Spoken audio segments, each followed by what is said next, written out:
Nanette Ellis was murdered shortly after returning home on Friday the 10th of February 1984 at approximately 5:15 p.m. But was she? Here's why I think the timeline may be a little bit off.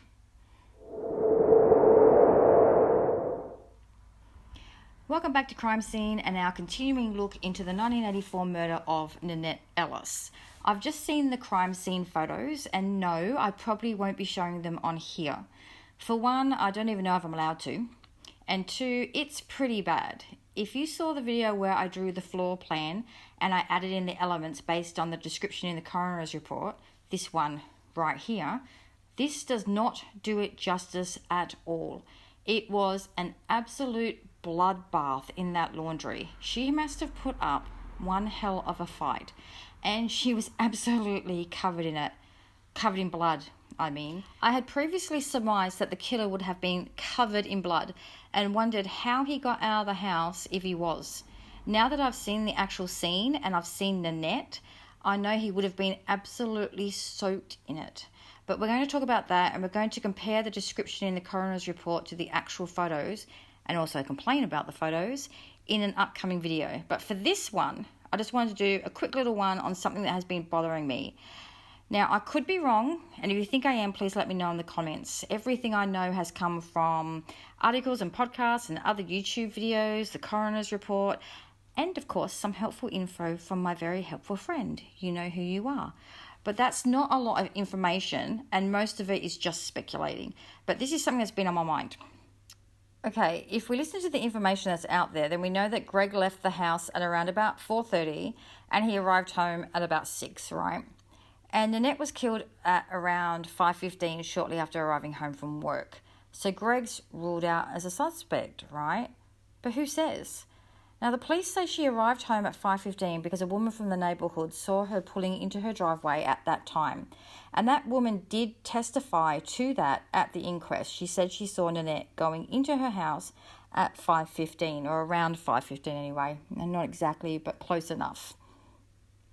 They say she must have been killed shortly after entering the home because her button was open like she was getting undressed to get changed to go out, and because her friend had called her several times between 5:15 and 5:45 and Nanette hadn't answered.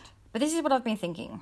She couldn't have been killed immediately because the police think that the killer gained entry into the house through the front door while Nanette had it open because she was taking stuff from her car, and she probably made several trips based on what was in her car.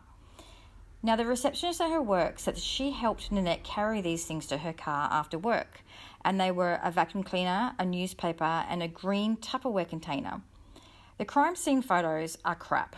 The photographer should be ashamed of himself. They are not very detailed. They haven't taken photos of pertinent places or on angles that they should have. They closed the door that goes from the laundry to outside, and we know this was open because Greg said that he could see her on the porch from just inside the laundry.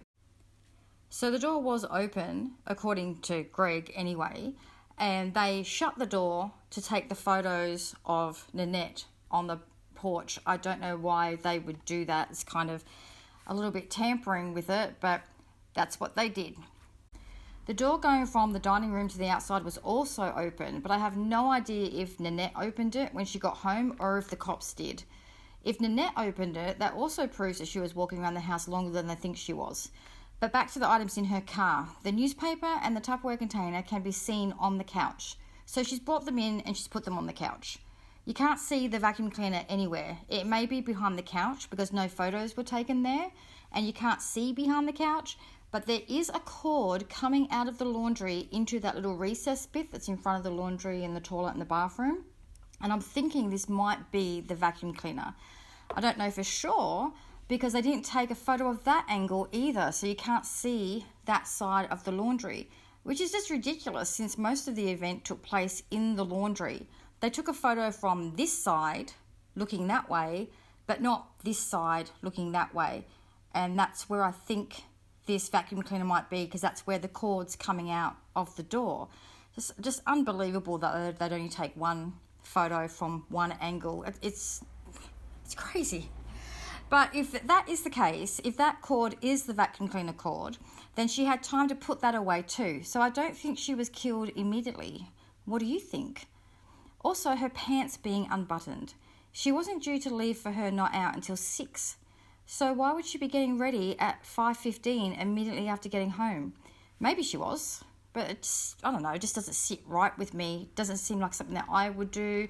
Like I said, though, other people do things differently, but I don't know. I mean, there really could be all sorts of reasons why she had her button undone, either when she came home or later on, if she didn't die immediately, is what I mean. But the thing that made me think that she was killed shortly after arriving home originally was because of the phone calls from her friend going unanswered. If she wasn't answering the phone, she was probably already dead, right?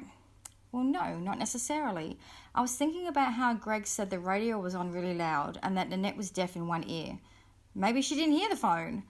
Looking at the crime scene photos, I saw that she had a phone in the kitchen, and I thought, well, she probably wouldn't have heard that if she was in her bedroom with the radio on. But the photos also showed a phone in her bedroom. But so what? Maybe she was walking around the house, going into the bathroom to get ready, putting things away. I think it is a real possibility that she just didn't hear the phone because of her deafness in her ear and because of the radio being so loud.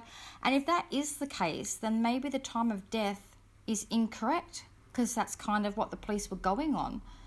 In my very first video about this case, I also said that I thought it was weird that Greg came home and called out to her and then went into the kitchen to see if dinner was on. Because why wouldn't she have arranged something for dinner for her kids if she was going out? Or told the kids to do something for themselves because she was going out? But if she was killed later, maybe she actually was planning on letting them know and telling them to make or order dinner for themselves. The one bit of new information that I saw in the crime scene photos that makes me believe that maybe Nanette was killed later than they think is that there were razzmatazz pantyhose in an unopened packet sitting on bedside drawers right here. Nowhere does it say whose room this is, but it's obviously either Greg's or Craig's.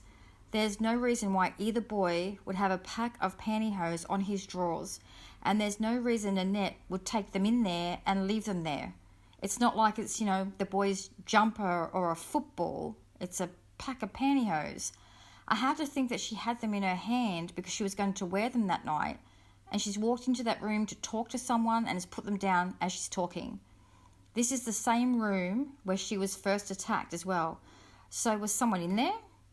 If there was, it was obviously someone she knew, because if it was a stranger, she would have seen them straight away and she would have run out of there and they would have got her further along the hallway. So if someone was in there, I think it had to be someone she knew. But if it was someone she knew, why would they be in the boys' room? So was it Craig or Greg? That's the only way it makes sense. And if one or both of those boys were in that room when she walked in there with her pantyhose, then one or both of them are lying about where they were that day.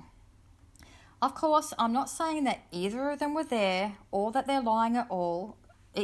There's a million reasons. I don't know. What do you think? Why do you think she would have gone into the boys' room with a pack of pantyhose in her hand and left them on the bedside drawers? I mean, she may have gone into that room for a completely different purpose and just left the pantyhose there kind of absent-mindedly. But I don't think that Nanette was killed straight away after arriving home from work. I know she didn't answer the phone to her friend, but she had the radio on loud. She was deaf in one ear. It's quite possible she didn't hear it. I think it changes a few things if the timeline isn't correct, especially the theory that the perpetrator entered the home while she was unloading the car. So what do you think? Do you think I'm onto something here, or do you think I'm full of it? Let me know in the comments, and don't forget to like and subscribe. I'll see you in the next video.